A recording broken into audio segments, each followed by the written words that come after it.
Okay, party people in the house, you're about to witness something you've never witnessed before.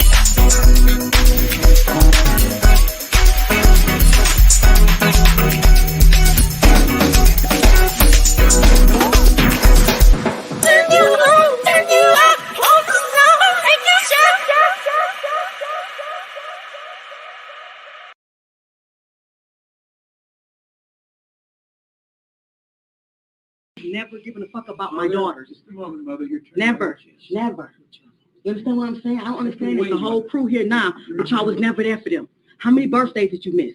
Mikey, his ex-girlfriend, did more for him than any of y'all. Mom, you have to stop. This is a hearing. Y'all was never there for them. You want to put on a show for the news, though? Your Honor, he had no knowledge of anything. And Linda Dorsey, you're going to get on the news and say what's absurd? They were raping my kids, period. You can't just be quiet until it's your turn. You like a damn fool y'all putting on that show. Step out here for me. Step out. You're raping my fucking kids. You pathetic ass bitch, and you're fucking drunk. Good afternoon, everyone. Good afternoon. Good afternoon. That young lady, that charmer that you just saw, was Mitchel Blair, who we're going to discuss this evening. Yes, this is the freezer psycho baby mama.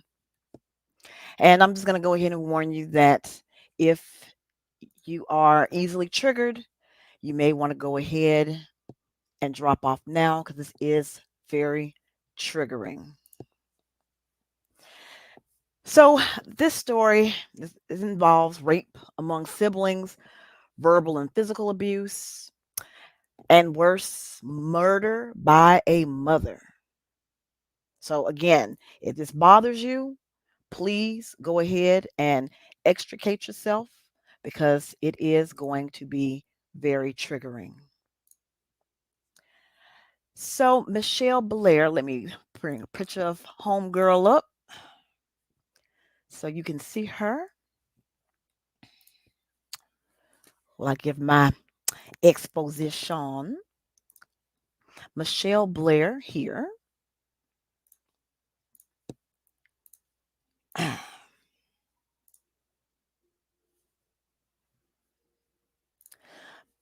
Mitchel Blair presented to the world that she was a dedicated and loving mother, but in reality, she abused all of her children, verbally and physically.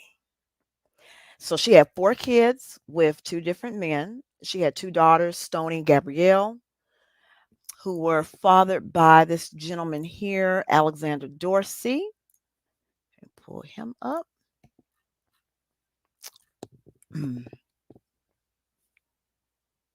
Actually, who cares about Alexander Dorsey?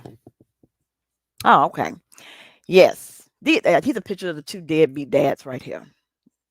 Let me pull that up so y'all can see him.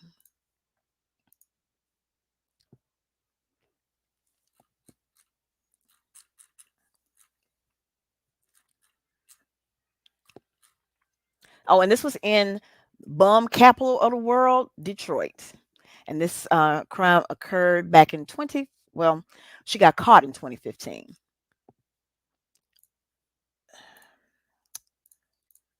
Okay, I'll just pull it up from right here so y'all can see what they look like. So these are the fathers, Alexander Dorsey.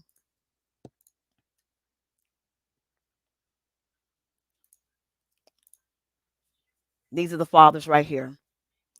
This is Alexander Dorsey.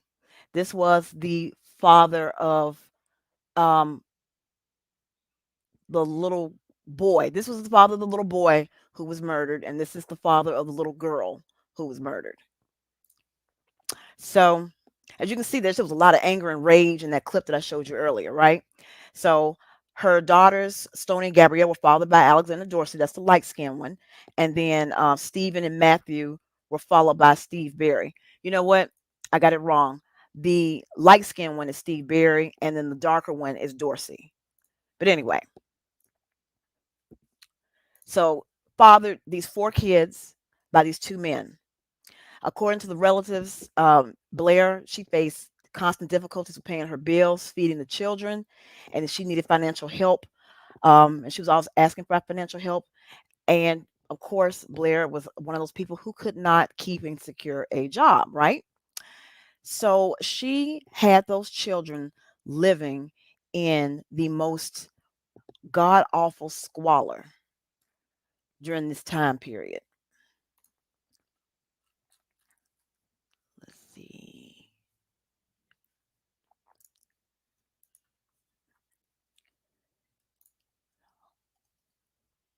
Images.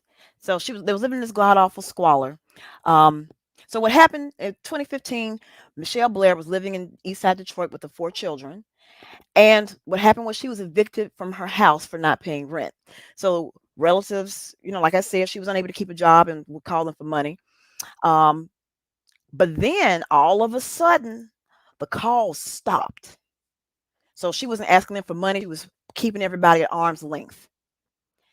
Um, they told her to get a job and go back to school.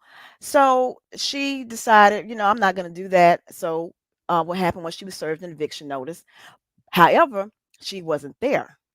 So when the crew came to the house and they were removing her items from her house, they discovered a freezer that was sitting in the living room with two bodies of a teenage girl wrapped in a plastic bag, and then right underneath was the body of a 8-year-old boy underneath. So Michelle Blair was just down the street babysitting other people's children with her two living children. But Stony, that was the 13-year-old, was missing, and so was Stephen, that's the 9-year-old that was missing. Those were the two that she murdered and put them in the freezer. So when they recovered these kids' bodies, they had to take those kids to the morgue to thaw out for 3 days so an autopsy could be performed. And they were then identified as Stephen and Stony. And then the medical examiner ruled the deaths were homicides. And they had been in the freezer for at least a couple of years.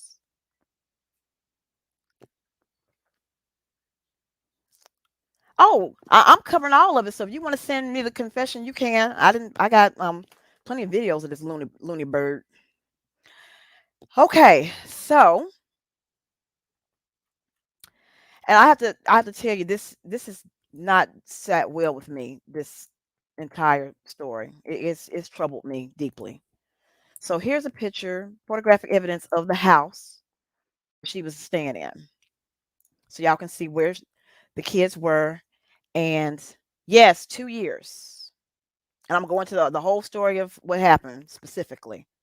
So here are photographic pictures of the house.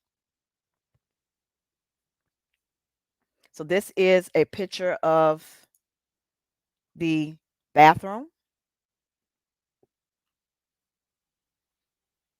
That's her kitchen.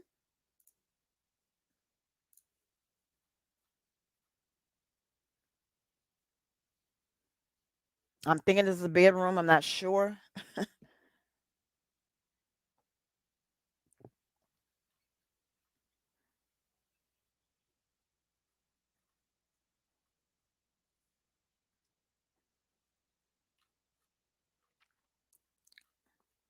This is the freezer.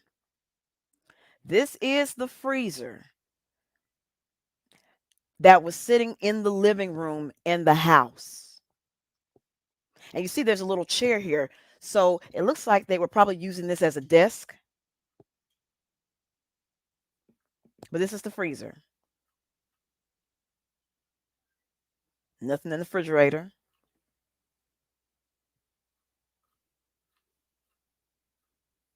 This is a bedroom.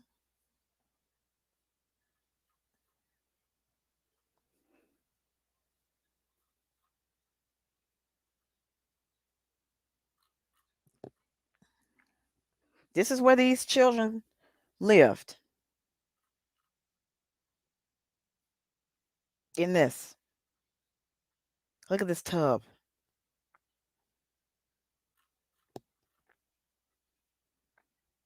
This clearly is a kid's room.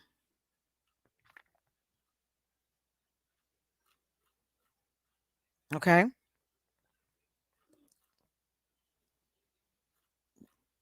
This is where these children were living.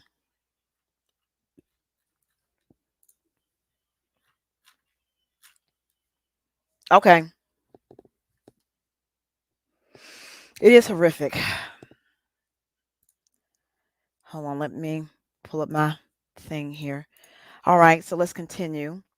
Okay, so I'm going to go over really quickly what happened um, and how all this took place.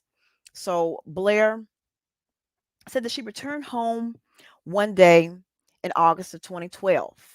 So this happened in 2012, and she found her son Stephen simulating sex acts with a toy, with a Barbie doll. And so Blair said, why are you doing that? Did anybody ever do this to you? So then Stephen said that, oh, I'm sorry, the son, the other son is Matthew. Matthew said that Stephen did it to him. So she said that she went upstairs. This is the 9-year-old Stephen. She went upstairs and confronted Stephen. Blair said that he confessed, and that when she began punching and kicking him, then she placed a garbage bag over his head until he lost consciousness. Then she stated that she repeatedly poured scalding hot water on his genitals, causing his skin to peel off.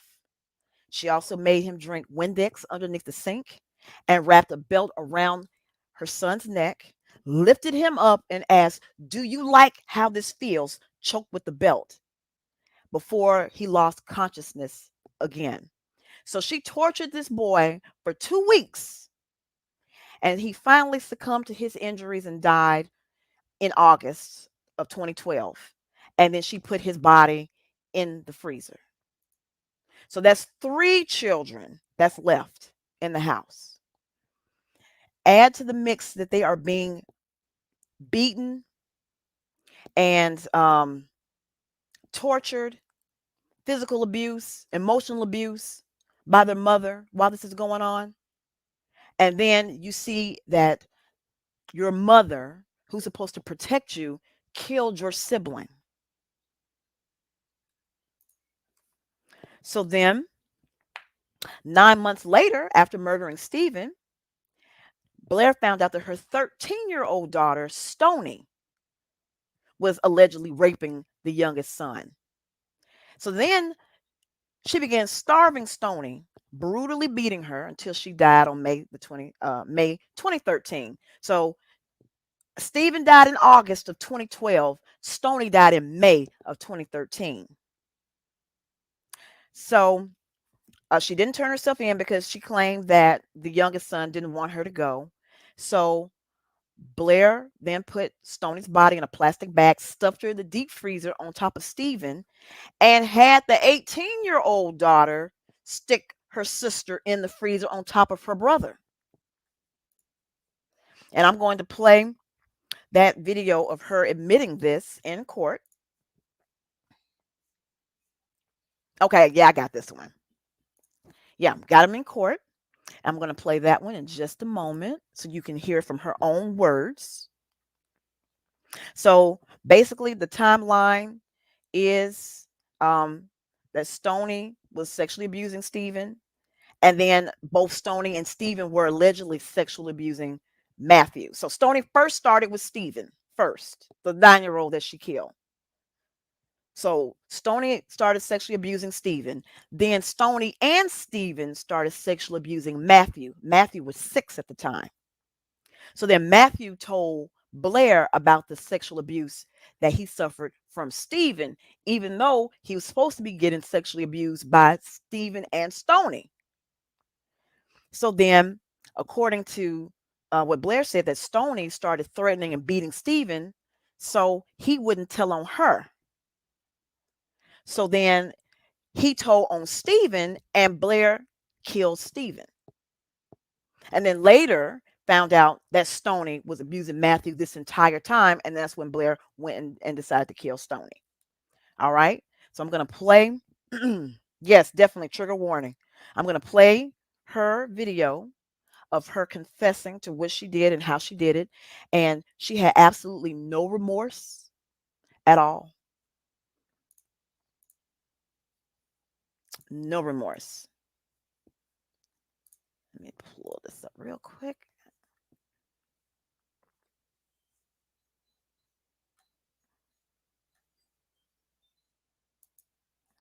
Oh, Vic got his no DQ night. Now, I hope you're not talking over this. All right, so here is Miss Blair giving her confession in court to tell us why she murdered her children. What did you do to Stony Blair that makes you guilty of premeditated murder? She raped my son. I intentionally killed her. How did you do that? Starting from the beginning, when I found out about what Stony was doing, it was 9 months later after finding out about Stephen. So for the whole 9 months we were in the house, she was still raping my child. I did not know that. When I first found out, after told me, I took a minute because I was not understanding, what was that she did that to him. But I repeatedly punched her. On many occasions, my son, I told him to tell me every single thing she did to him. So as she was telling me, he was telling me more and more things that she did. I assaulted her every time he told me what she did to him. By assault, I mean I punched her. I have put a bag over her head till she lost consciousness. I threw hot water on her, scalding hot water from the faucet. Did you hit her in the head with a stick? Yes, I hit her in her head multiple times, over and over. Was that shortly before she died? That was actually the day before she died and the day she died. Okay. I hit on her back, like on her tailbone. I kicked her. She would tell me how she would take her pad, her menstrual pad, and squeeze her blood out in his mouth. Okay. And it was over with after that. It was over with. You meant to kill her? I definitely meant to kill her. Wasn't an accident? No, not at all. If I had a chance to do it again, I would. When you went and got the grocery bag and suffocated her, that was your intent? Yes. She was standing in the bathtub. I was throwing hot water on her. My son was standing to my right outside the bathroom door, and he was telling me everything he was telling me. I looked at her and I'm like, "You did this?" And she was like, "Yes." So I actually had a stick and I was hitting her in the head. Every time he told me something, I hit her very hard in her head, and I was throwing hot water on her. And when I actually took her out of the bathroom, I took her back in her room, and I just kept staring at her, and I said, excuse my language, I'm just like, I'm constantly asking her. She kept saying, "I hate him." And I'm like, "You hate him?" And she admitted to me that she hated Stephen. She hated everybody. And I'm asking her why. She says, everybody always think so cute. And I'm like, so you brother, because you get what I'm saying. So I meant to. I definitely meant to. And I do not feel any remorse for what I did to Stoney. She had no remorse for what she did to my son. It's not only raped him, she gang raped him with Stephen. We're all sitting on the floor, and he was telling me, this is how I found out about both of them doing it together. It was too late. Stephen was gone. But told me that Stoney would actually make him sit there while, in his words, her and Stoney did the nasty stuff, and then they did it to him. And so this was your way of inflicting punishment? Definitely. Okay.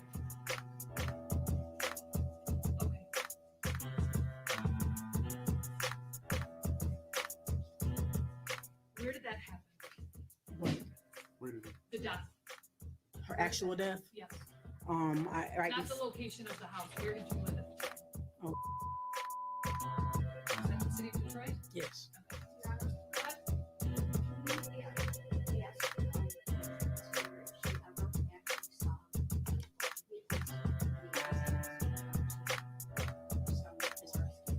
Okay. Yeah. Did you ever actually see anything of any sexual abuse of any kind between either Stephen and Stoney? I reject her question, but I will answer it because no one will say that this did not happen because it actually did. I just want to have a clear record. Because so far, all you've told me was that you just heard it. Did you ever? And actually that they see it? admitted it. No, I did not. You get what I'm saying? Yeah. No, I But understand. as I went back in my head and thought back to all the many things that was wrong with you over the years, and I'm like, that's what was wrong with you? He'd use the bathroom and say, Mom, my butt hurts when I poop. I don't know. So I started giving him 100% juice to make his stool softer, maybe to help him use. But that wasn't the problem. It wasn't his stool. It was that he was being raped. Okay. My son looked me in my eyes and he gave me a very detailed account of everything they did. He's not a violent boy. He is a very sweet little boy. So for him to stand there and look at me and say, do it again, he was hurting. You know, Okay. at a certain point, I told him to stop talking. And I said, Stoney, you tell me it to my son. And I said, if she's saying anything that's not right, tell me. She started telling me many things. And I also asked her, so why didn't Stephen tell me that when I asked him, did anybody do this to him? Why didn't he tell me that you did it to him? Because Stoney was going upstairs, beating Stephen's ass, threatening him. Basically, at a certain point, after I was hitting Stephen, I didn't want to look at him. I didn't want to look at him. So I told him to go to his room. When it came time to eat, I didn't want to take no food up. So I sent Stoney up because she volunteered, not knowing at that time that Stoney was raping either of them. But every time she went upstairs, I wouldn't have known if she hit him or not because I had put many bruises on him. So every time she went upstairs, she admitted to me that she was hitting him also, knocking the hell out of him, telling him, you better not tell her nothing. You get what I'm saying? I understand. When she admitted these things to you,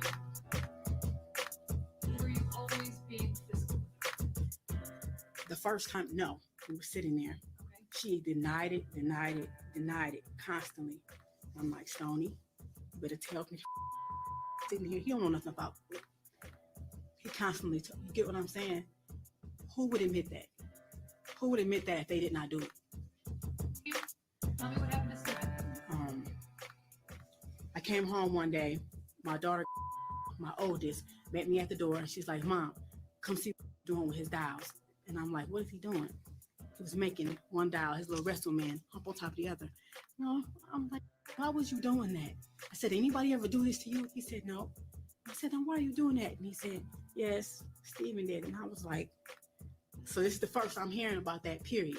This was 9 months before Stoney. Okay, Stoney wasn't downstairs, and she was always in the background. I wish to God I had questioned everybody together, but I didn't. Did you say this was around August 30th, 2012? No, this was before August 30th. August 30th is when he died. This was maybe a week and a half. Before he died? Yes. Okay. So that, telling you that said some action? Yes, I went upstairs because Stephen was upstairs in his room. And I went upstairs and I said, Stephen, said you was humping on him. And then Stephen stood up and he looked at me, and right then I could tell something was wrong in his face because he was just like this. Ain't normal kid. I know my kid would have been like, what? That's not what he did. He stood up and looked at me like he had lost his mind. Okay. And it just hearing that from him had me up in my head, period. But I asked him, I said, Stephen, tell me the truth. Was you humping on? He said, yes, but that was all. And I said, did you hump on him with your underwear off? He said, no. He yelled out, yes, he did. And I just remember going in the hallway, walking back and forth, like, and I walked back up and I was like, you your brother? You know what you your brother. So I'm looking at them too. I'm looking at them like, what? I can't understand. So I start punching Stephen. You know, I'm like, what are you doing to him? I just start asking him questions. At this point, it's just spilling out He's just spilling out. And mom, and he's doing like this, and he do this thing almost every night. He tell me how he was, the reason I put bags over Steven's head is because I thought he in the bed. My son was never a bedwetter. Didn't know it was Steven waking up every morning, pissing on like he was a damn piece of shit. Okay? They had bunk beds. Steven would get out the bed in the middle of the night. You rape him in his own bed. You pee on him instead of going to the bathroom. I'm waking up every morning thinking he's a bedwetter. So we just wash him up and going, you a bedwetter. Let's So- talk about what you did to Steven. The reason I put bags over Steven's head is because my son told me that the plastic on his bed, because I thought he was a bedwetter, he said, sometimes, Mom, I couldn't breathe. Steven was laying on me and he had my face down in the plastic on the bed. I couldn't breathe and he was humping on my butt like a basketball. That's when I got a garbage bag and started putting it over Steven's head. And I started asking him, bitch, you know what I'm saying? You see what this feel like? You can't breathe? You stop my, that's my son. You could not breathe on top of getting raped. He was 6 years old at the time. You get what I'm saying? So I put the bags over his head. He lost consciousness. I did that a couple times. He tell me that would be face down. He had stuff around his neck. So I grabbed Steven, I grabbed a belt and I put a belt around his neck and I lifted him up like, do you like how this feels? Being choked with a belt. So I dropped him. I held him up until he lost consciousness as well. You were intending to. No, I did not intend to kill Steven. No, I'm not. That's my question. You were intending to inflict serious physical harm, but not kill him. Definitely. Did you also punch him? Yes, I did. Multiple also kick times. him? Yes, I did. Talk about choking. Did you also burn him? Yes, I did. Okay, how did you do that? Hot water, scalding hot water. In our bathroom, the hot water gets extremely hot. So, his private area, I stood him in the bathtub naked. You my son with Joe, you know? So yes, I threw hot water in his genital area multiple times. Every time Steven peed in my son's eyes. He put his in his ears, his nose. He peed. He even told me one time, Mom, and in my eyes, he said it was gooey, but it wasn't pee. And right then, it was like, I didn't even know a 9-year-old could ejaculate. You get what I'm saying? So not only did you do that, you did it in my son's eyes. So my son had to go through all of this shit.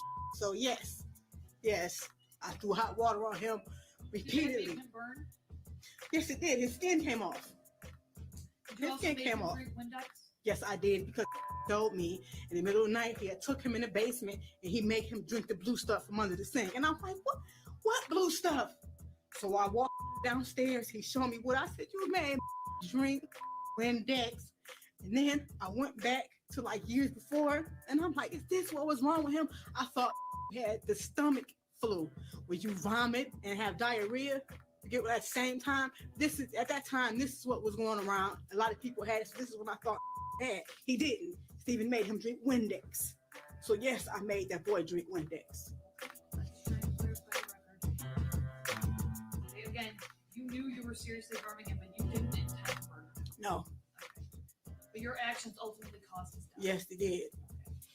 Okay. Were you Steven's mother? Yes. He was in your custody? I don't claim him as my son now, and I do not claim Stoney as my daughter. I have 2 children. That's it. Steven and time he Stoney died? are demons. Period. That's my question. At the time he died, he was in your custody or care? Yes. How old was he? Steven was 9. And again, did this happen at your house in the city of Detroit? Yes. What you did to Steven was punishment for what you did. Is that right? For what he did to Sorry. Yes. For what Steven did. Yeah. That was punishment. And if I had killed Steven intentionally, I definitely would be proud to say I did. But I didn't. But I know all the things that I did to him, how I hurt him, I know it did cause his death. You know what I'm saying? It was like that day, the day that he died, I went in his room, it was throw up in front of him on the bed. I got him up. He said he had to go to the bathroom, but he couldn't use the bathroom.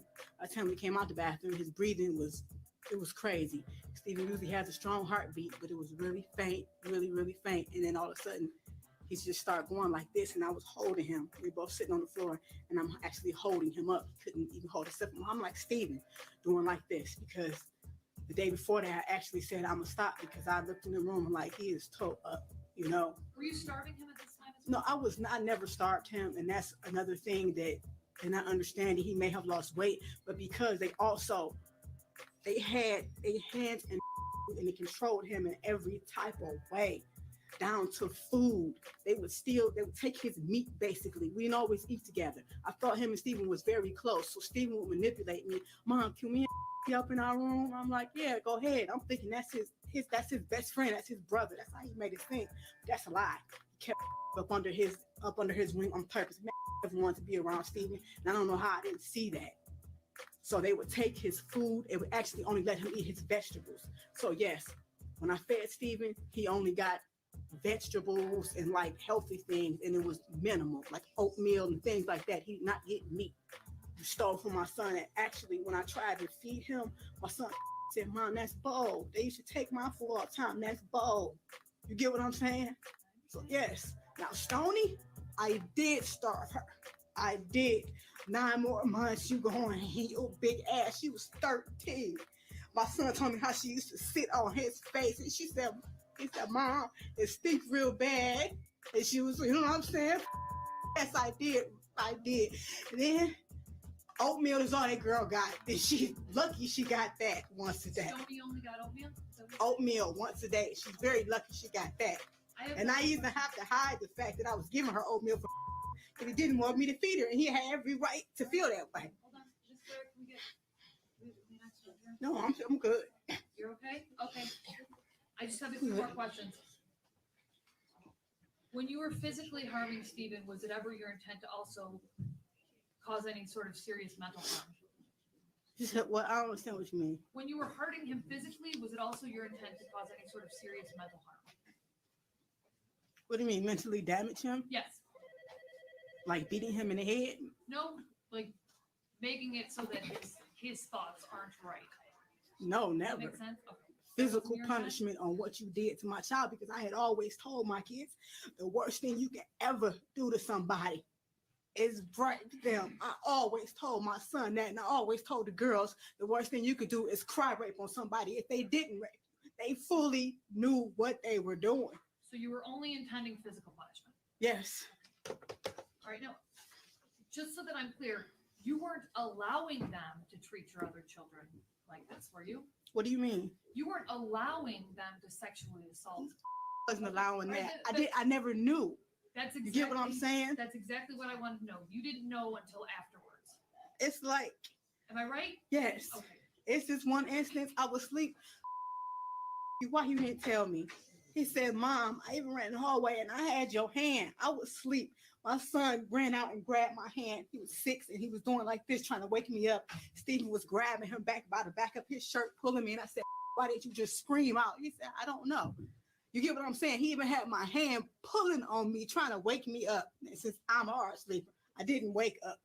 So to hear my son say that to me is real up that should happen right up under my nose. So, man, I don't regret none of this. I don't regret any of it. It's my son. That's my baby. There's no way that his brother and sister should know what he feels like inside. There's no way. Understood? I don't feel no remorse for the death of them demons. Okay. All right. I'm going to accept the plea unless either counsel's dissatisfied. Oh.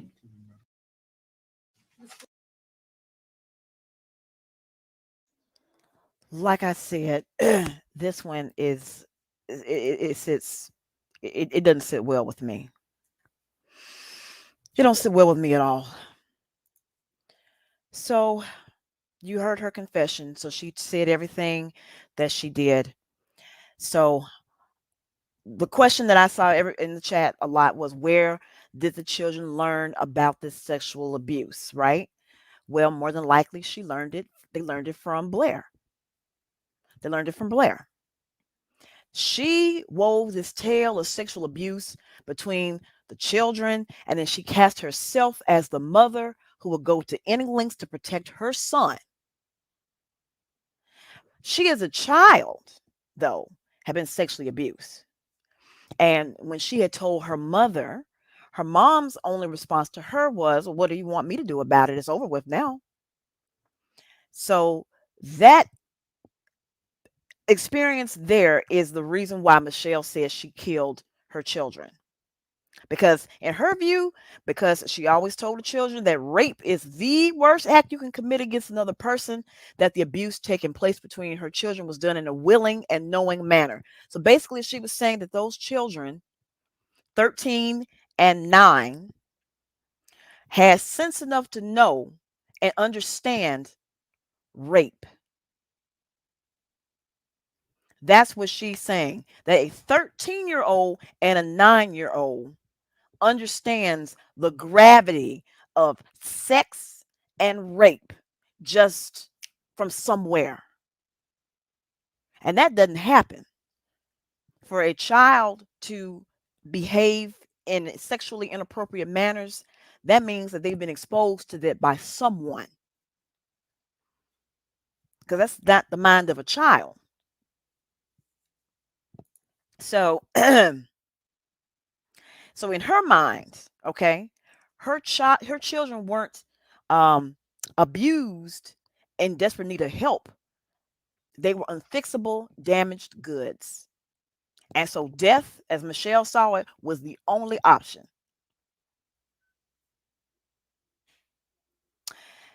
Also, it's worth noting that the remaining children, Gabrielle and Matthew, the beloved one that she killed two of her other children for, were covered in bruises and scars, which indicated that her abusive behavior was a way of life and not a response to a trigger that set her off one time that led her to killing her children.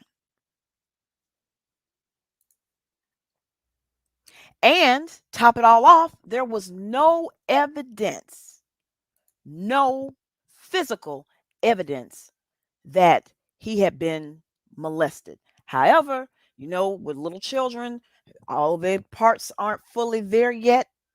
So, it could have happened, it could have not.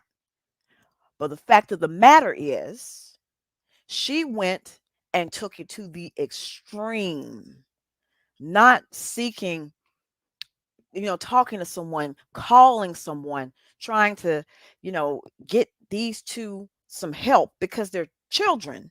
She went right off into, I'm going to torture and murder them. A 13 and a 9-year-old. So, there were extensive medical examinations carried out on the kids.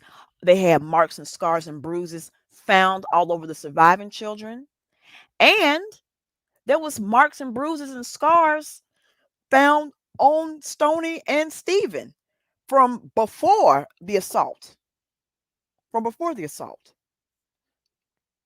No, she blamed everything on the 13-year-old because the 13-year-old was the one who started preying on the 9-year-old, and then the 13 and 9-year-old both together started preying on the 6-year-old, according to Michelle.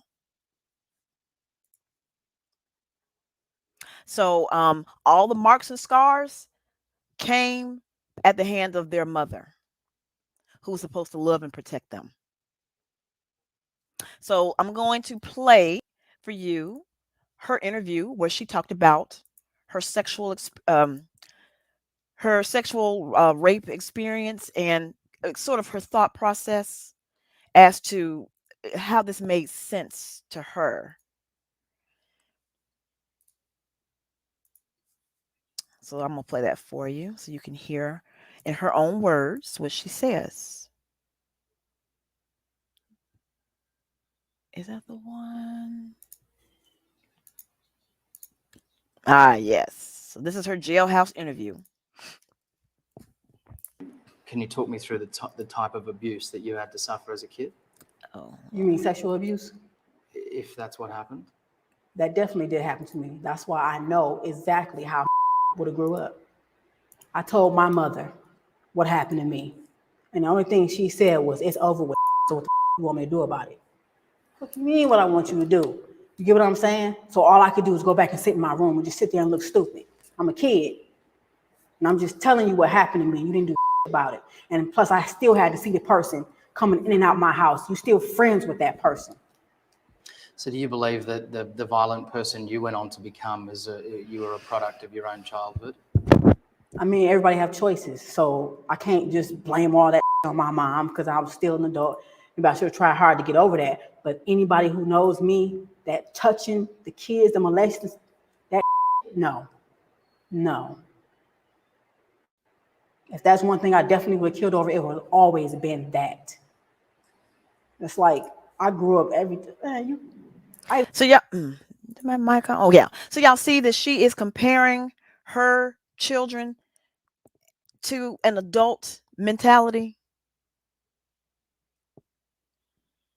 Like they should have the emotional intelligence to understand the gravity of what they are doing if they in fact did it.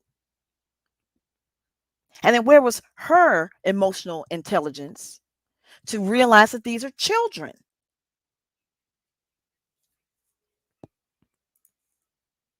I even tried to talk to my mom when I got in my mid-20s. She had strokes and things like that. And I'm like, Mom, she could barely talk. You could barely talk.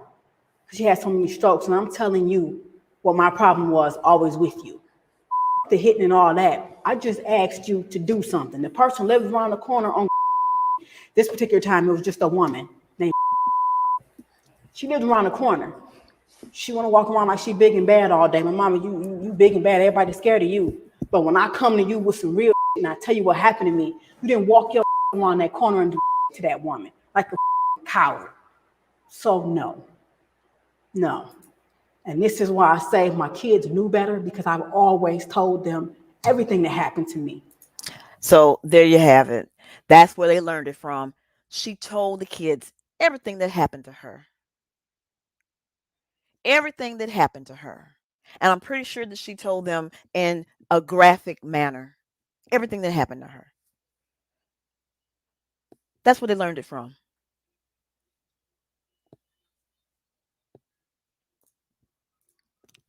I told them why, because I don't understand why it took me so long to tell my mom when I was a kid.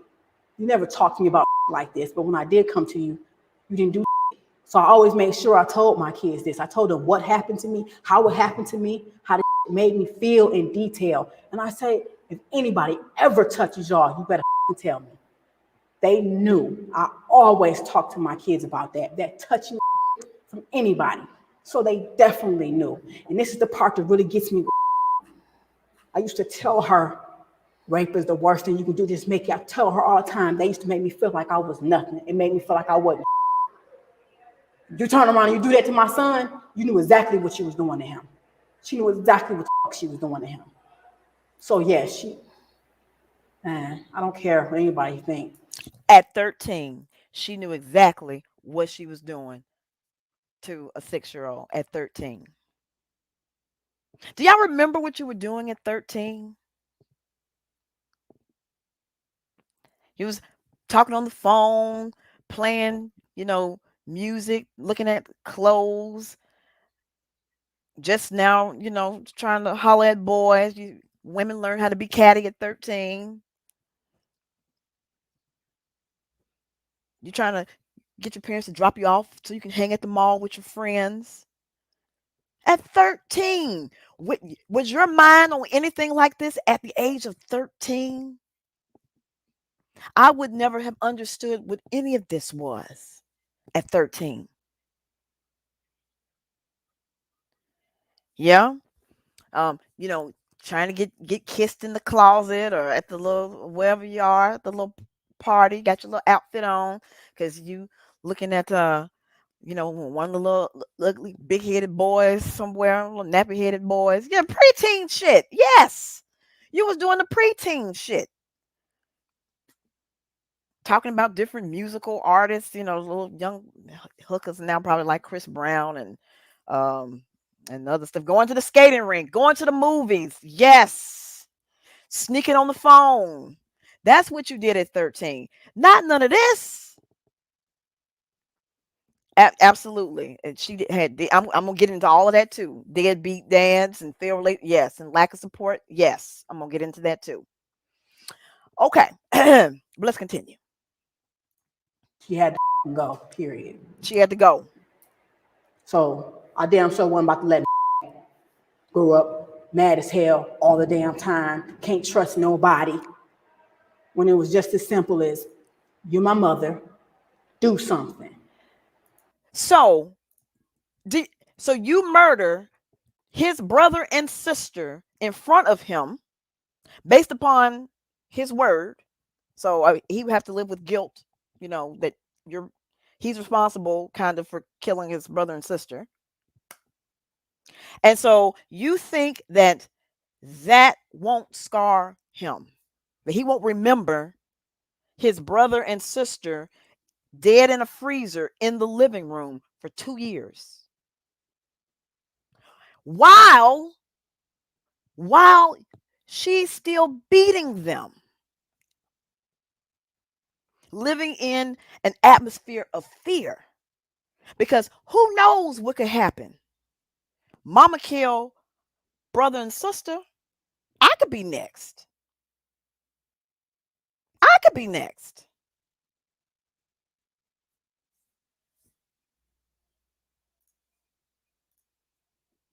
Didn't call the police, didn't do, just said it's over with now. What the you want me to do about it? That's my response. But you didn't call the police. So yeah, that's the problem. And this is what can happen to a kid when like that goes. That wasn't happening to my son, period. So when I say he got closure, he got it. I know exactly what he was feeling. Even when my son was talking to me about some of the stuff, Watch he would this. go like this to his face. And he was like, Mom, and it felt so nasty. And that right there, I knew exactly what he was doing. I knew how he was feeling because that's how I used to feel. When he did that, I knew it. There ain't no amount of talking. It was, no.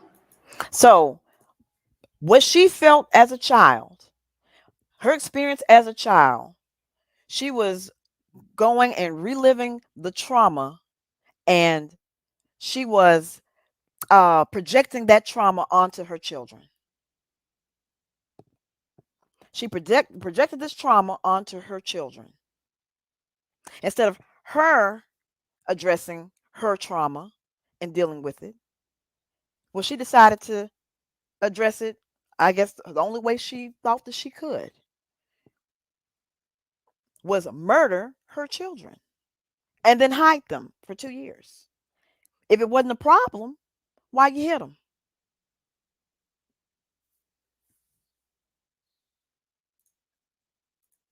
So when you tell me she's a 13-year-old child, okay. Some of the most heinous crimes in this world has been by kids. So I don't want to hear that. That's my family. I don't give a damn what America thinks. But I also want to tell America they can kiss my ass. Don't throw no stones, because they got a whole lot coming their way too. Wonderful. They just feel more comfortable for them to be able to say, well, my sin is not as bad as yours. At least I didn't kill my kid. God's eyes, we all down here. You notice that a lot of killers and murderers and rapists and stuff utter that same phrase. Yeah, you're trying to. Nature Boy says that a lot. You're trying to throw stones at me. We're talking about my life and my problems, but you got problems. As if somehow that absolves you from what you did. That's what it takes for you to sleep good at night, I guess.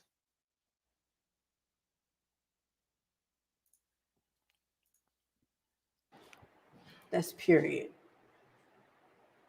Okay. But I love and I love and I'm always love him. That's my son. So, yeah. So, oh, oh Lord, wait a minute. Oh Lord, somebody left the kid in the oven? My goodness. Oh, well, I got another one to do next week then. Put him in the oven. Wow. So this phenomenon that we're going through, that we're saying, this is called filicide. Filicide, I know you've heard of suicide and matricide and patricide. So, suicide is when you kill yourself. Matricide is when you go and you kill your mother. Patricide is when you kill your father. And then filicide is when adults kill their children.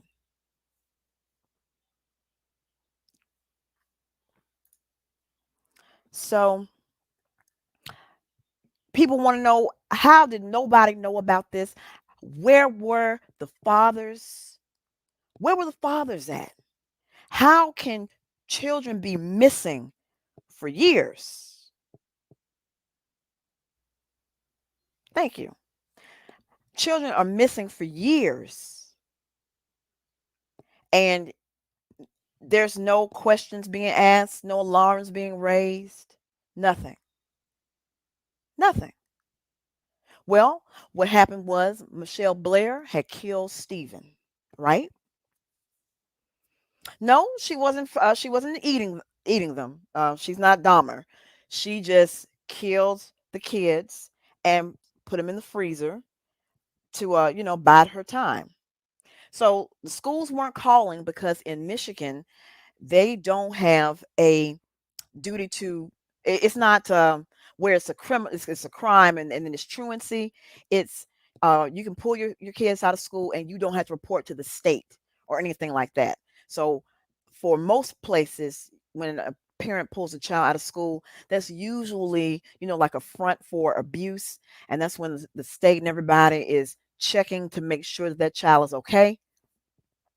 But in Michigan, it doesn't work that way. You can pull them out and nobody will say anything or do anything. That's just how Michigan is. So that's how she was able to get with it. So after she had killed Stephen, she knew that, well, school's gonna, because she killed him in August. So school starts back in September. So she knew, well, one kid gonna be missing. I can't have people asking where Stephen is. So I'm telling them that I'm moving. So I'm pulling the kids out of school because I'm moving. But she didn't go anywhere. She kept them in the house. Her mother, the kid's grandmother, lived in in the same apartment building that they stayed in, but somehow missed two children. Michelle knew how to keep people away at arm's length and tell people, oh, well, Stony and Steven are over here, or they're over here. They're mad at you. They don't want to talk to you. And was able to pull that for 2 years.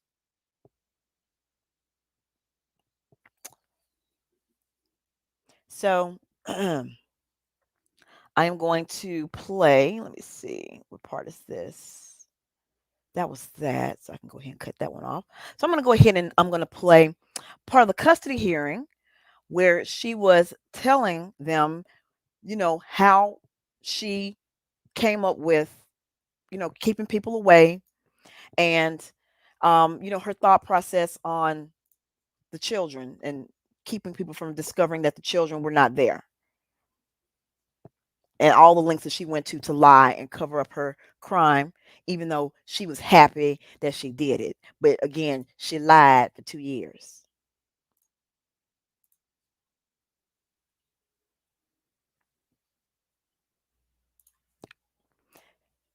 Oh, by the way, the fathers, all the fathers were deadbeats, right?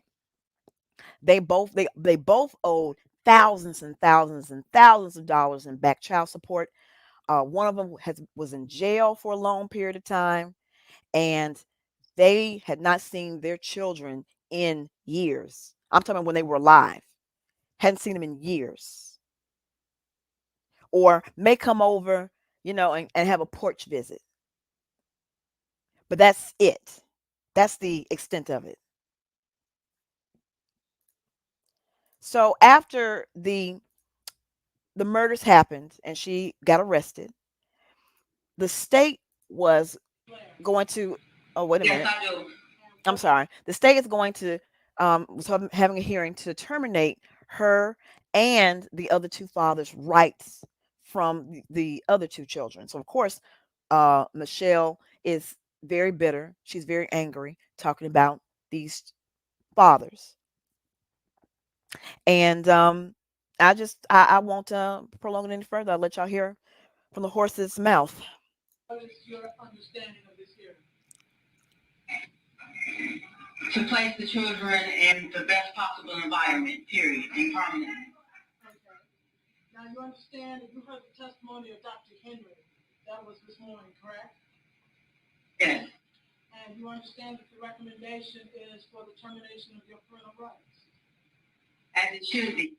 I have never even had a desire to fight for my rights. I understand everything I've done. I've never denied anything. My rights should be taken. What I have been fighting for, and the only thing I've ever cared about, is their rights. Let me ask you a question, okay?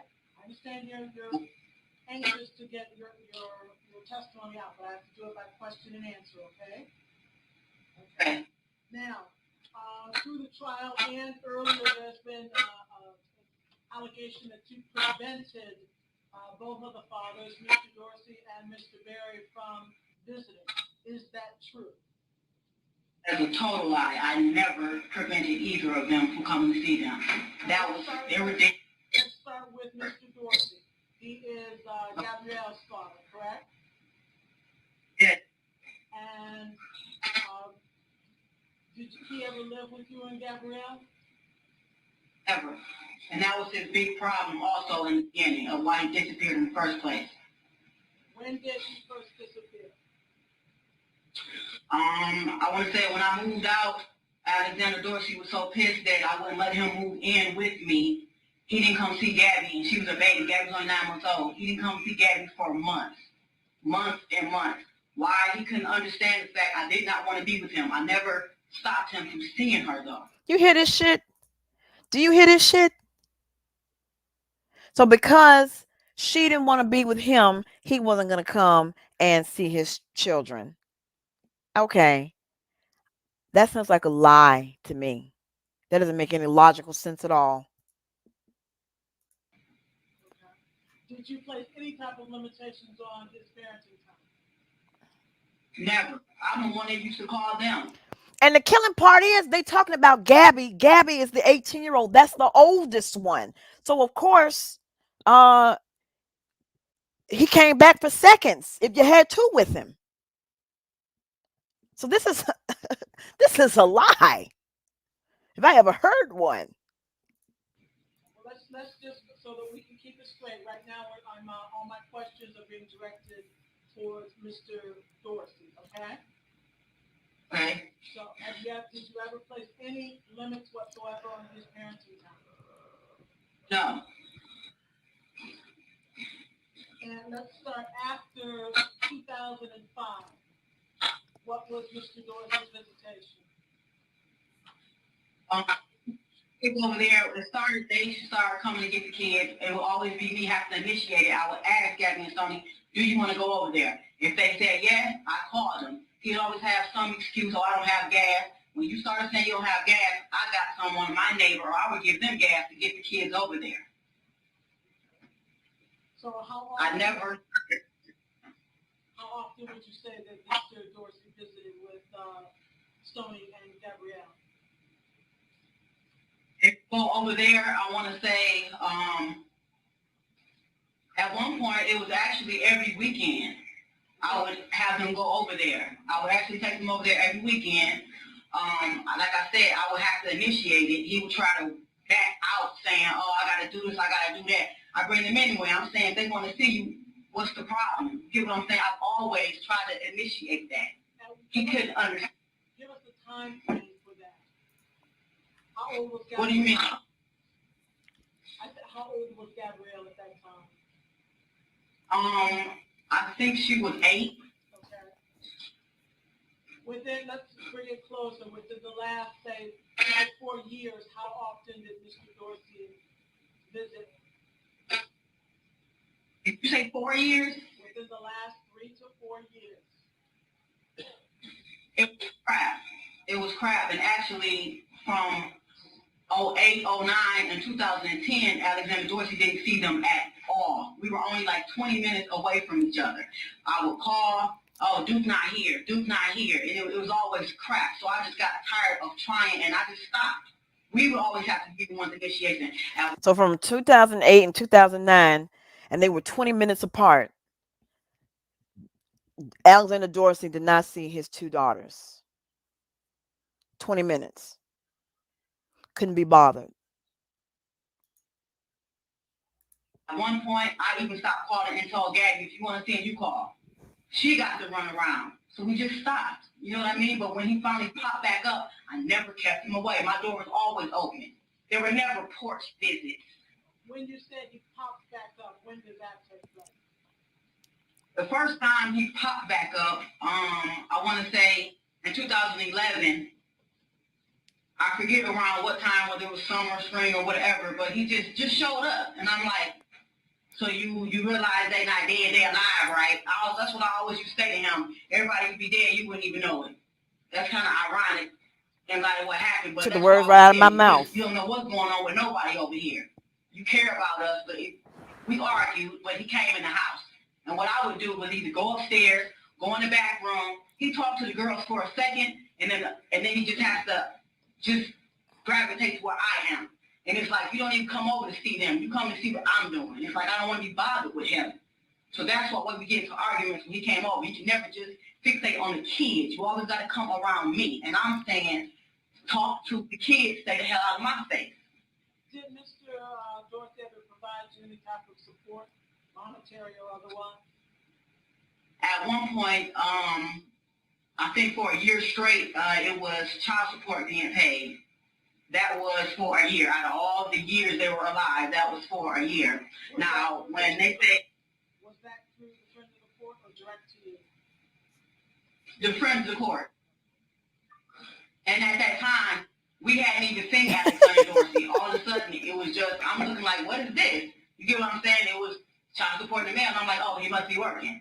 We wasn't even seeing him at that time. So that was a surprise to me. And I actually went over there to tell him thank you. Because I didn't know how that worked with the child support. I actually didn't put that on him. The FIA did. So I actually went over there to thank him. You get what I'm saying? So it was, they just blamed me for everything, and it's like it's an easy scapegoat for them. Now, you indicated in terms of, you mentioned the porch visit. Did Mr. Dorsey visit by coming and visiting with Gabrielle on the porch of your home? No, they did not. And that's the main reason why I wanted Gabby to be called. But once I heard she was nervous, I wasn't going to do that to her and make her get on the stand. But she could also verify that. But there were never any porch visits. That don't even sound right. Who would sit on the porch for an hour? Alexander Dorsey's ex-girlfriend, she said there were years of porch visits. First off, the last time she's ever seen them was in 2006. You get what I'm saying? 2006. So everybody's going to stand lying. There were never any porch visits. Okay. Now, what about Mr. Berry? What was his parenting time schedule, if there was one? There was never a parenting time schedule. Stephen also disappeared, but his was just like, Stephen will come around, like for, let's say, 3 days, 3 or 4 days, and then you don't see him again for 7, 8, 9 months. Then he popped back up, and it's like, what the, you get what I'm saying? He just comes back like, I remember he came to the door one day, one of the kids let him in, he talking about daddy's home. Like it's a joke or something. You get what I'm saying? Miss Blair, the time, give us a time frame of when you're describing this. When did this happen? This has been all, okay, when we first had Stephen, even before Stephen, it was like, before we had the kids, he was always there. When it was just us, me, Gabby, Stoney, and him, he was always there. After Stephen came, I want to say he left 3 months later. He never got up. He never did anything for Stephen, never did anything. Never got up in the middle of the night, never did anything. But when his friends knock on the door at 12 o'clock midnight, he out the door. Like a little kid. He never wants to just sit down and be a father. Okay, there was a period of time that Mr. Berry was incarcerated, correct? Yes. After, I believe it was in 2012, after his release, 2013. 13? Thank you. Did he come to visit with his kids? Well, first he sent a letter. He mailed a letter somewhere around in April, and he asked me to come see him. He was on a tether, and at that time, he couldn't leave at all. So I took Matthew over there, and we used to go over there a lot. Actually, I'm the one that even used to go to the grocery store for Stephen. So when he said that I never left him alone with Matthew, that's a lie. They were there for multiple times, over 2 hours with each other on the Vinewood. We used to always go over there and spend a night. When he was released, how long was he on tether, if you recall? I think he got off a tether, totally off a tether, August, but before that, he actually got time out. Like you had to be in the house, like I want to say maybe 3 or 4. He had to be back in the house or something. He had to be on a work release thing, so he would actually come over to the house every once in a while. You see what I'm saying? So how many times he asked about Stephen? I didn't have to keep saying Stephen was at my aunt. Stephen was at my aunt. He didn't ask about him like that. That wasn't Stephen's way. That's not how he is. When he was off tether, did he increase his parenting time? No, you barely saw Stephen. I remember when I first tracked back up to Stephen, actually Stephen Berry's attorney, who she called Victoria Johnson, she actually took me out to Stephen Berry, well, in Redford, where he's living right now on, I want to say, 2014, August 6th. I definitely remember that. I couldn't find him. I know Matthew's birthday was coming up August 18th, and I wanted to find him, like, where are you? Are you going to be there for Matthew's birthday? He was home. Me and him started walking. He thought Matthew's birthday was on August 16th, like he always did, but he was telling me, oh, I was out of town. And I'm trying like, what do you mean out of town? Basically, since Stephen's a womanizer, when he even in his own testimony said he went to Georgia with a friend. No, he went to Georgia to meet up with a female that he met online to have sex with for a month. So somebody is angry about this one in particular, going and being with someone that they met online and having sex with for a month, even though y'all are broken up and you only care about whether or not they're going to co-parent with your son. Why is this even an issue? Why are you mentioning this at all? Why does it even matter? Sounds like you're bitter baby mama, and probably decided to kill maybe the favorite child of the father. There's no telling. But this story, you're right, it doesn't make any sense at all. It makes no logical, rational sense. But again, this is a person who thought that you could paint a child and give them the rational mind of an adult. She's, weighing them the same as you would, you know, a grown man or a grown woman.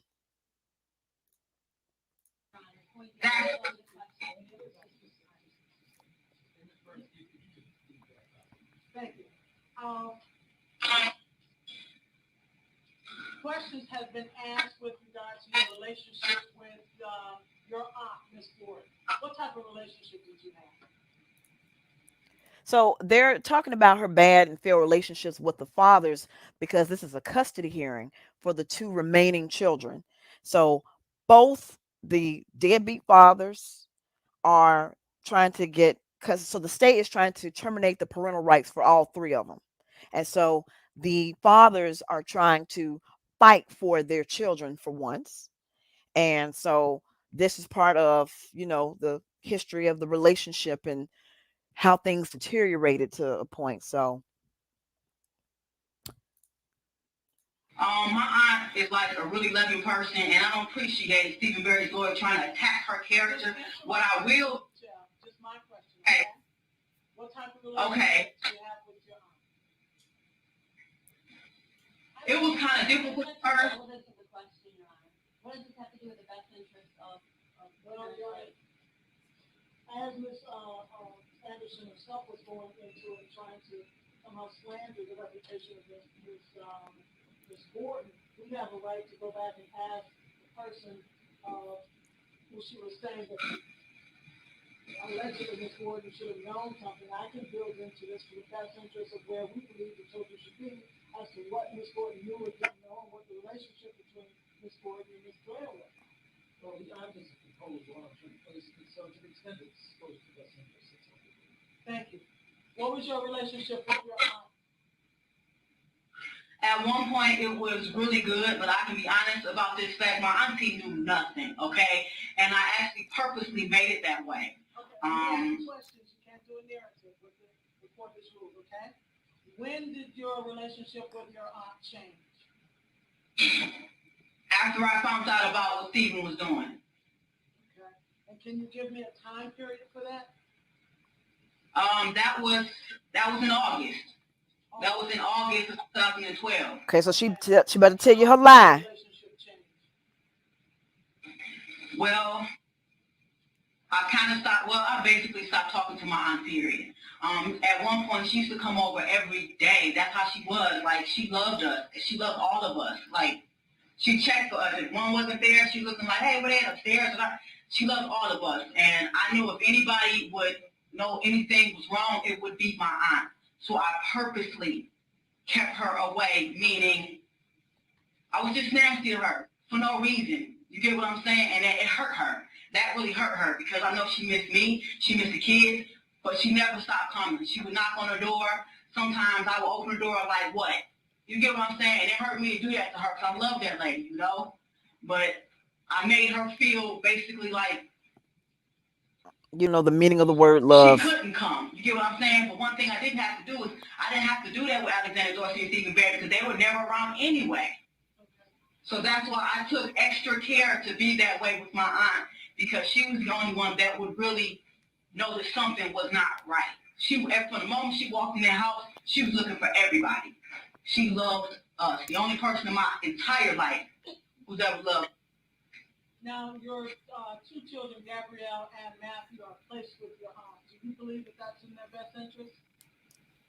That would be in the best interest of any child to be placed in their home.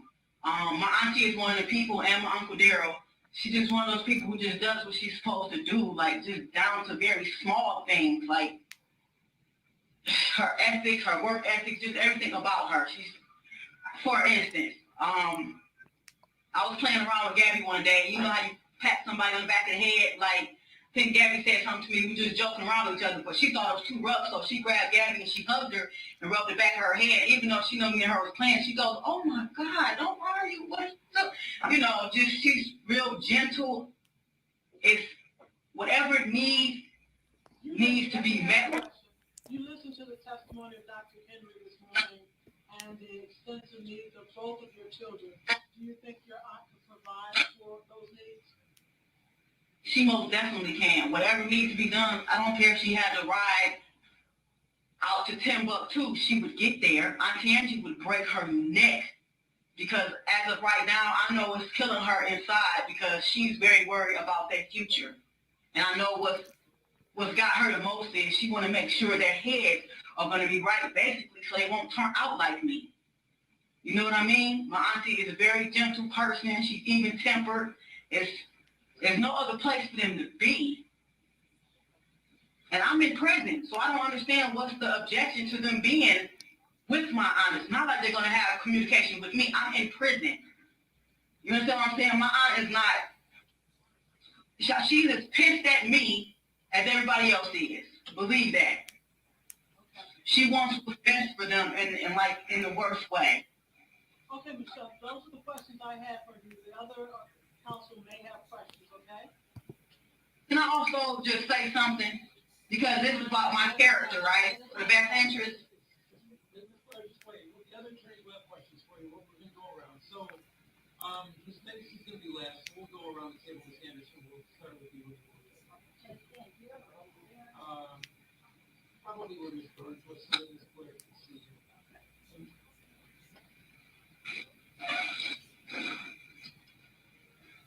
Ms. Blair, can you see me? See you and I hear you. Are you asking the court to take your advice on what's best for your children? What do you mean by that? Do you want the court to follow your advice on the best interest of your children? I want them to do what they're setting out to do, is put them where the best place is for them to be. Okay. It's not just my advice, it's a fact. You know what the best place for your children is that right? Say it again? You know what's in your children's best interest.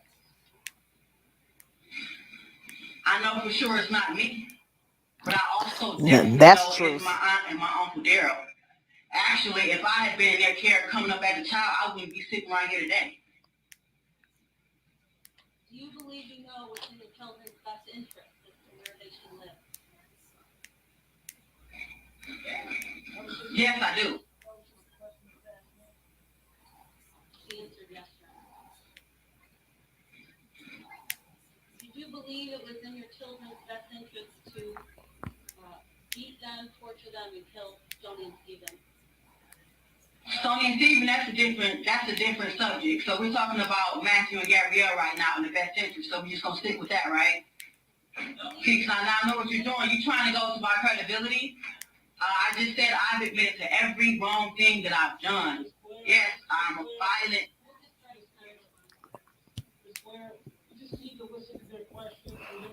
No, she murdered 2 of her children, not 1. 2. 2. Okay. Do you believe it was in Stephen and Stoney's best interest to beat, torture, and kill them? They were raping my son, so I think we know the answer to that. Do you believe it was in Gabrielle and Matthew's best interest to beat them? It definitely is not. That shows as a reflection of how I am. That was not in their best interest. Do you believe it was in your children, Gabrielle and Matthew's best interest to witness you killing at least one of your children?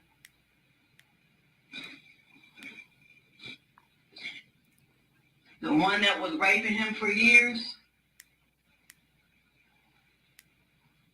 Did you understand my question? I understood your question. Did you understand my answer? No, remove the strike from the content. Well, you understand, she engaged in the dialogue, and Blair was dialoguing back with her. This is question and answer. This is not a conversation.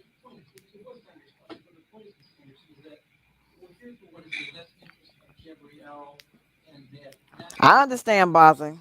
I told you, I got trigger warning up here. Did you believe it was in Gabby and Maddie's best interest to you witnessing you kill at least one of your children? I don't know, Judge, this line of questioning is not relevant. Mother already stated that she knows her rights are going to be terminated, so I don't know where this line of questioning is going. It really has no bearing. This is completely relevant. The mother's up there testifying that she knows what's in the best interest of her children. And I'm allowed to attack that credibility, you know. You can take the credibility, but the point is, the issue on the table is whether or not it's in the best interest of Gabrielle and Matthew that the parental rights of the 2 fathers in this Blair be terminated.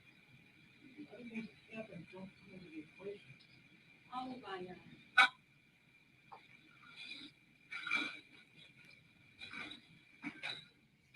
You indicated that Mr. Berry visited Matthew on a regular basis over at his place of residence after he was released in 2013. No, not a regular basis. Did you say you brought him over, Matthew, over to see you? Yes, I did. Okay, Yes, I did. How often? Most of the time, I want to say we actually were there without leaving for a week and a half. And after that, Matthew said he wanted to go home. So I took Matthew home. Stephen Berry would always ask me to come back. So I went back. But there was never consistency with Stephen Berry and Matthew. He barely even talked to him.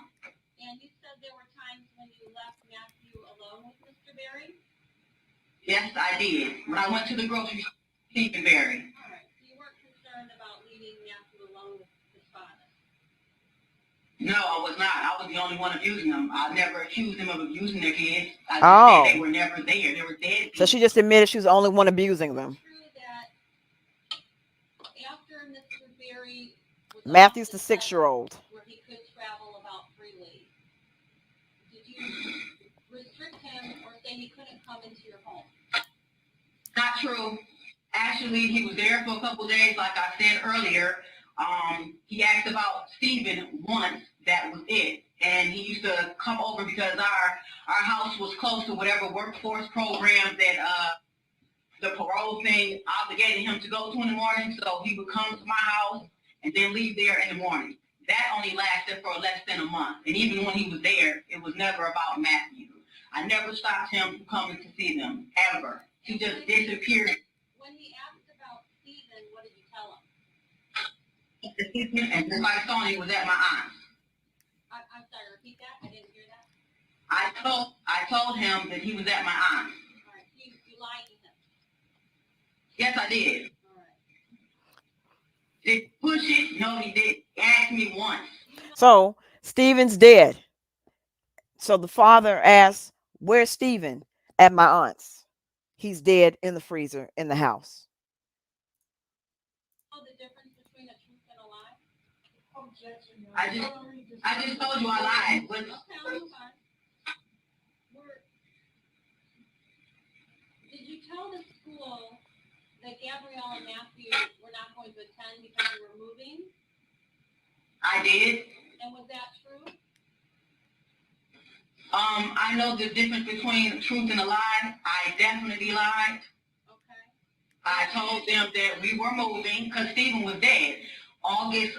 In September school will be starting. So, yes, I'm pretty sure they would have been looking for, like, why Stephen missing school. So, yes, I told them that we weren't coming back because I was moving. So trying to blame the school, it had nothing to do with the school. I actually went through all the proper channels to drop them also. So it has nothing to do with the school. The fault is blamed on me. That's it. I know what I did. I'm admitting to everything I did, but you will not try to blame me for them deadbeats not being there. Did you tell your friends, Ms. Johnson and Mr. Martin, that Stephen and Stoney were upstairs because they didn't like to be around other people? I did. I can answer that. I did.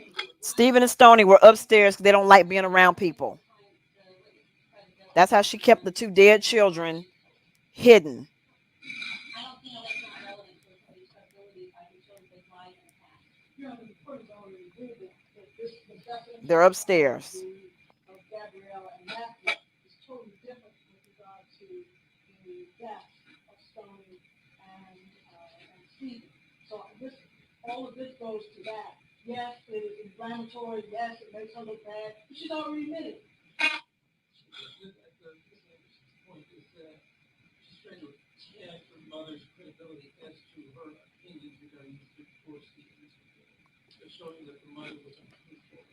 That's correct. The mother has already admitted that she was untruthful in some instances, such as she just did the schooling situation. I don't know that we need a lot more, but I'll give you a little latitude, but I think it's apparent. The mother's already admitted that she was untruthful in certain situations. And truthful in the most in terms of what she did.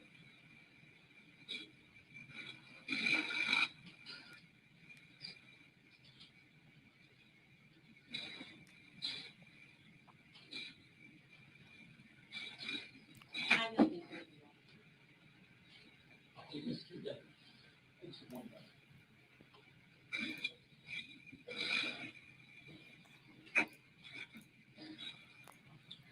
Ms. Blair, after Stoney died, what did you tell Gabby to say to Mr. Dorsey if he asked where Stoney was? At my aunt. At my aunt's. So where's Stoney? At my aunt's. Stoney's a 13-year-old.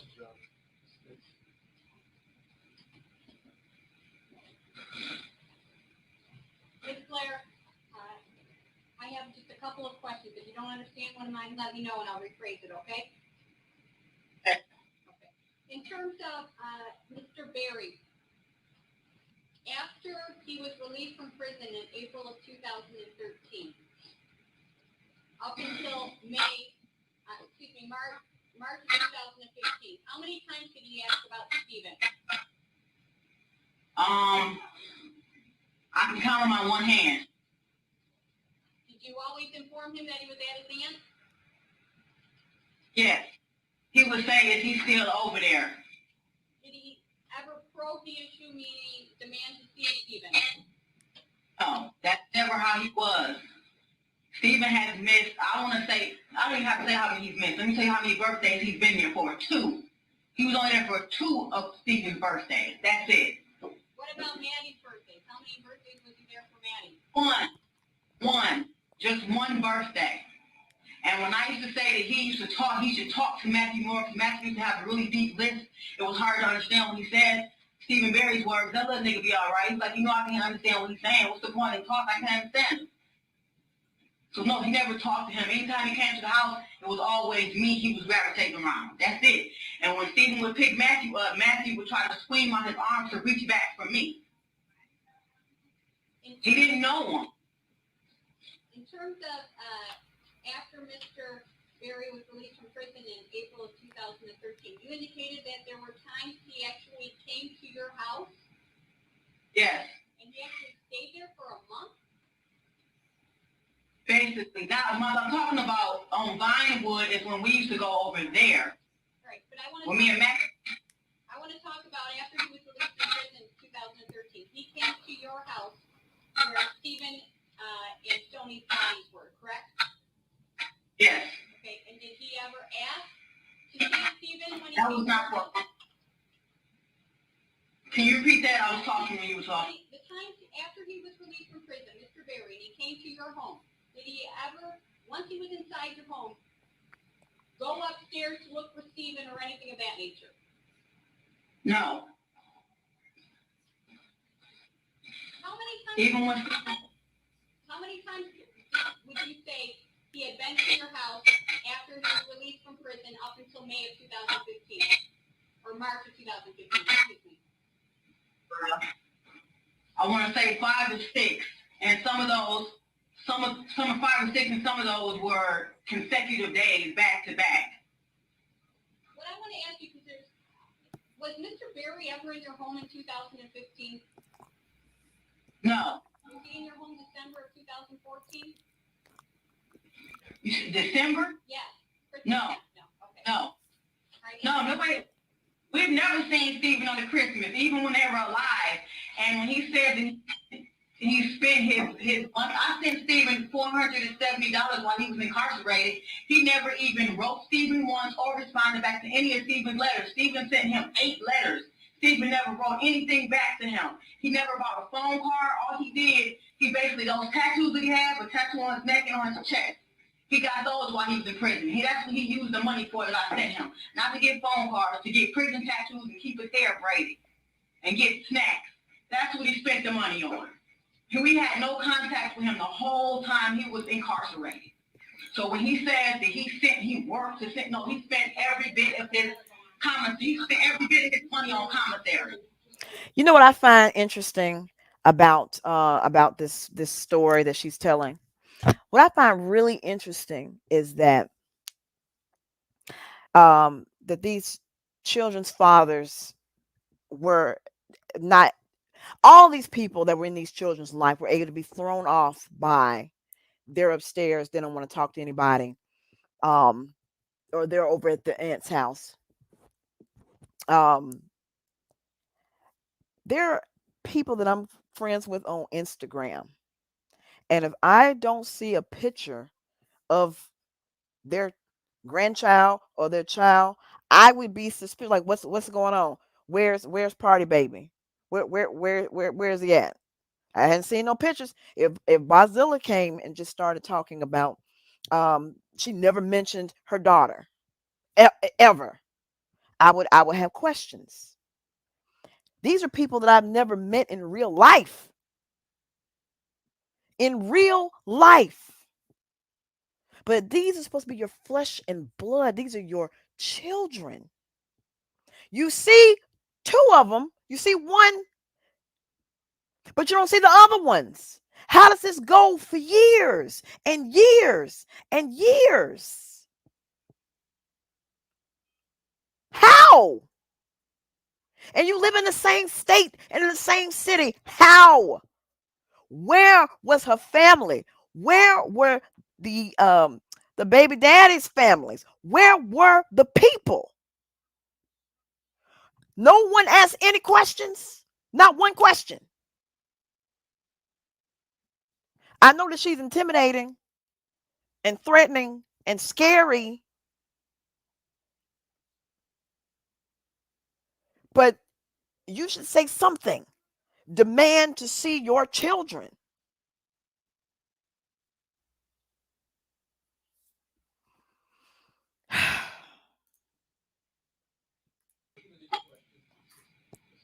In terms of Mr. Dorsey, after Stoney's death in 2013, did you ever ask about her? Yes, Okay, and what did you told him that she was at Iran?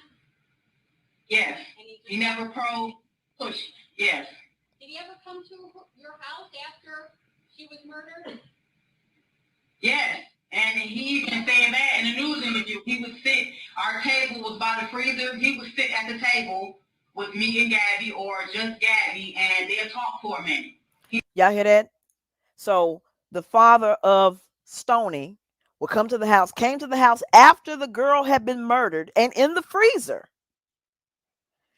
Comes inside of the house, talks to Gabby, the 18-year-old, by the freezer. What type of a heartless person can have your child's father and the dead child in the same room together? And how do you have one child there, but you can't see the other one? I don't understand this. So they're sitting by the freezer in the living room having a conversation. He didn't come a lot, but yes, it wasn't like he coming looking for Stoney. I didn't, like I said, the only one that I felt that I had to really push away was my aunt, because she's the only one that would have known something was wrong. I didn't have to do that with Stephen and Alexander because they wasn't gonna push, and I know that.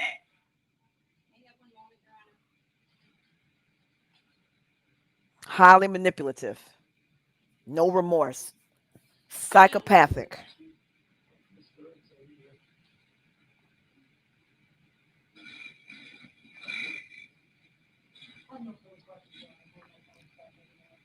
All right, thank you, Ms. Blair.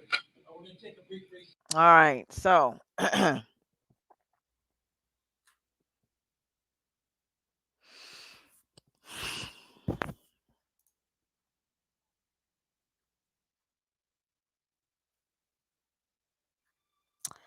so this is the disturbing case of Michelle Blair and the saga of her murdering her two minor children, putting them in the freezer, and leaving them in that deep freezer in the living room for 2 years. And it only took an eviction. That's how she got caught, the eviction. I don't know how long she could have kept up this lie. She kept it up for 2 years.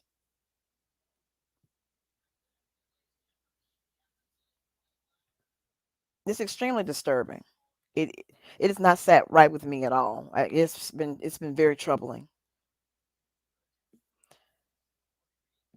And it's sad when you have positive experiences with your parents and your mother, and you see your mother as a person when you were a little child that you ran to help you and to protect you and to give you unconditional love, even though you weren't aware that you were getting unconditional love.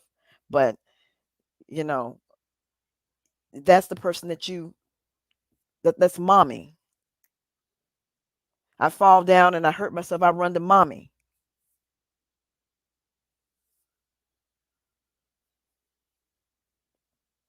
And mommy could do this to her children. It's just it's words can't even describe how it just can't describe how terrible this is. I don't have any children, and this disturbs me deeply. So But she's been in jail. She, of course, as you can see, that she has personality issues. That she has an anger problem. So she's been in jail attacking guards. She's one of the people that loves to throw feces and urine on people. She got an extra 5 years tacked onto um her 2 life sentences. She was pled guilty to, what was it? It was aggravated murder of no, it was first degree murder, premeditated murder with Stoney, and then aggravated murder with Stephen. But she refers to her own children as demons.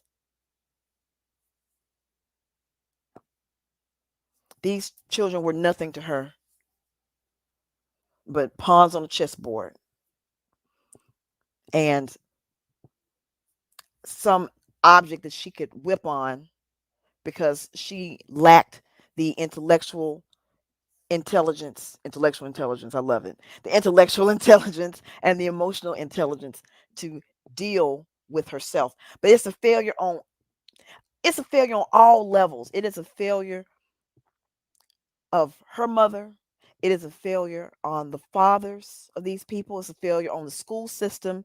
It is a failure all the way around to allow this to happen to 2 children and it be hidden for 2 years. 2. So anyway, I'm going to go ahead and conclude my Tuesday of terror, real life terror, with I'll give you Michelle Blair. So we're going to do another episode next Tuesday. I'm going to find another monster to highlight, and we'll do it again next Tuesday of terror. I want to thank everybody that came out this evening. Please make sure that you hit the like and subscribe and the notification button. And also, please subscribe to the other backup channels, Auntie Miracle B2 and Auntie Miracle B3. All right. Well, you guys have a wonderful evening. And one more thing. I'm just going to say, drums, please.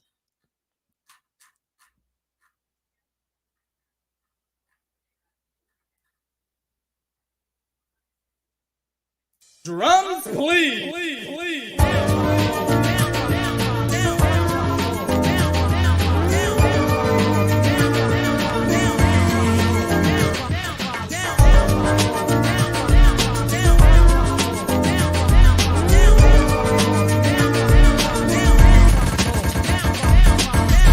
Ladies and gentlemen, we have had a great time tonight.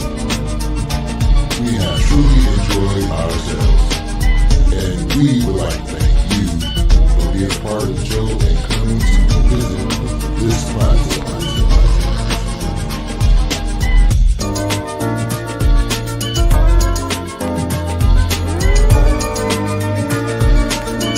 Live on YouTube.